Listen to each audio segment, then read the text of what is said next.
Chapter 31. I had Corky pull up the shades before they left.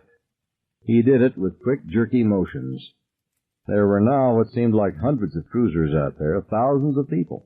It was 3 minutes of 1. The sunlight hurt my eyes. "Goodbye," I said. "Goodbye," Sandra said.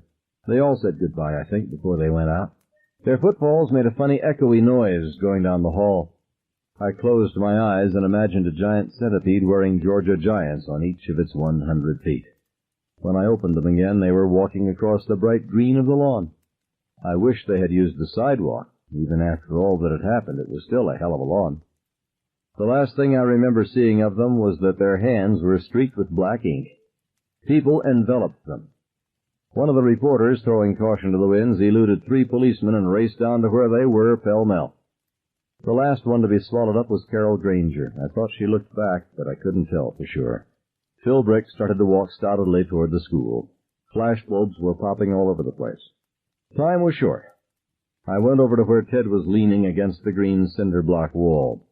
He was sitting with his legs splayed out below the bulletin board, which was full of notices from the Mathematical Society of America, which nobody ever read, Peanuts comic strips, the acme of humor in the late Mrs. Underwood's estimation, and a poster showing Bertrand Russell and a quote, "Gravity alone proves the existence of God."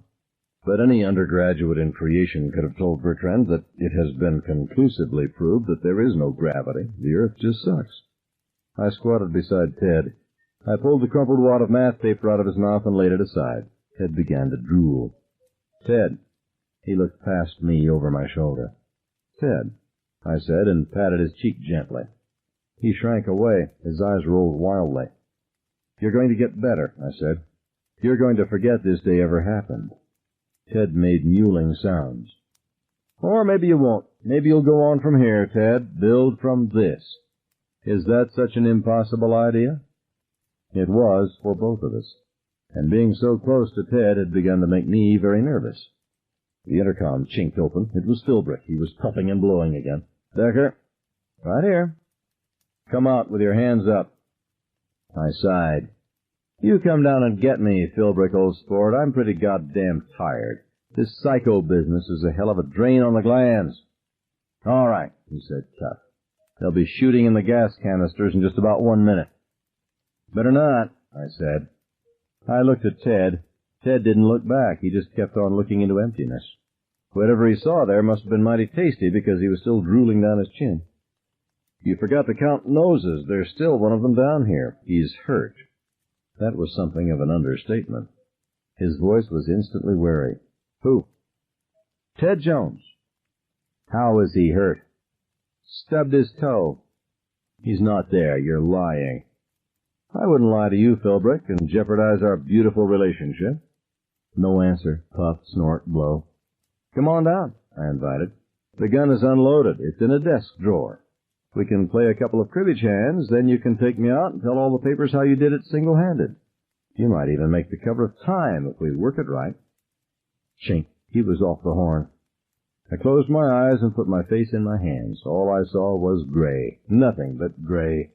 Not even a flash of white light. For no reason at all, I thought of New Year's Eve, when all those people crowd into Times Square and scream like jackals as the lighted ball slides down the pole, ready to shed its thin party glare on 365 new days in this best of all possible worlds. I have always wondered what it would be like to be caught in one of those crowds, screaming and not able to hear your own voice, your individuality momentarily wiped out and replaced with the blind, empathic overslop of the crowd's lurching, angry anticipation, hip to hip and shoulder to shoulder with no one in particular. I began to cry. When Philbrick stepped through the door, he glanced down at the drooling Ted thing and then up at me. "What in the name of God did you—" he began. I made as if to grab something behind Mrs. Underwood's desktop row of books and plants. "Here it comes, you shit cop!" I screamed. He shot me 3 times.